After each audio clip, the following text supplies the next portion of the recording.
ठंडियूं हवाऊं अजु उॾीरी वञो कांग अजु उॾीरी वञो कांग ॾाढी दिल में लगी तांग अजु उॾीरी वञो कांग अजु उॾीरी वञो कांग ॾाढी दिल में लगी तांग कोई मदीने जो माण्हू किथे ॾिसी त ॿुधा ऐ सिक फ़कीर खे जंहिं सुहिणल जी सिक मखणे खे जंहिं दिल पर जी है सिक फ़कीर खे जंहिं सुहिणल जी तांग लॻल आ तंहिं दिल पर जी अॼु उॾीरी वञो गेरा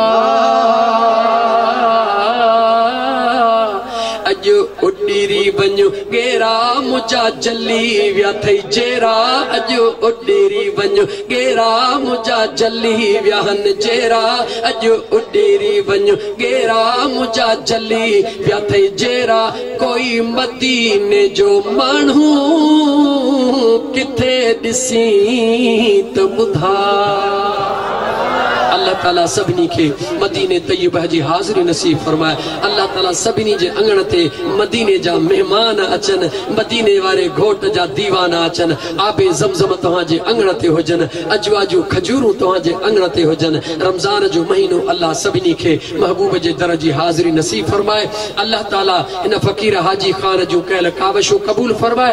हेतरी जमायत जेका कलाक इंतजार करे वेठी आहे खुदा तव्हां जो मिंट मिंट पंहिंजे बारगाह रब्बुल इज्जत में कबूल फरमाए। सभिनी जे दिलनि जूं नेक मुरादूं रब पूरियूं फरमाए। इन दुनिया जे अंदर खुदा सभिनी ईमान वारनि जे घरनि खे अमन ऐं सुकून वारो जन्नत जे ॾेख वारो घरड़ो बनाए। अल्लाह ताला मुंहिंजो चवण तव्हांजो ॿुधण कबूल फरमाए। अल्लाह वारनि सां सुहबत मज़बूत रखो अल्लाह वारनि अचण वञण रखो त ही इश्क जूं महफ़िलूं कॾहिं कोन खुटंदियूं। जंहिंजो खाइबो तंहिंजो ॻाइबो सिंधी माण्हू आहे इन करे चवां थो त बेनिमको थियणु मुनासिब कोन्हे। इहो तोखे न्यापो ज़रूरु ॾियां तो कुछ भी नहीं मैं कुछ भी नहीं जे तेरे नाल मेरी कोई निस्बत नहीं मैं सब कुछ हाँ जे मैं तेरा सदावा या रसूल अल्लाह। इन महबूब जे दर जो दीवानो इन फ़कीर के जे बनायो त चो सजण साईं बनायो। उन मुझे सजण पीर जे उन मुझे सजण पीर जे दीदार जी रफ्तार जी गुफ्तार जी अंदाज जे ॾिसण जी हिकिड़ो दफ़ो दावत थे हिकिड़ो दफ़ो अचजा मुझे पुनल जो दीदार कजा मुझे दिल वारो खावई त सौदो कजा न त जोगी रंग दा भला बाज़ार मुस्तफा खरीदार खुदा व आखिर दावाना अनिल हम्दुलिल्लाह।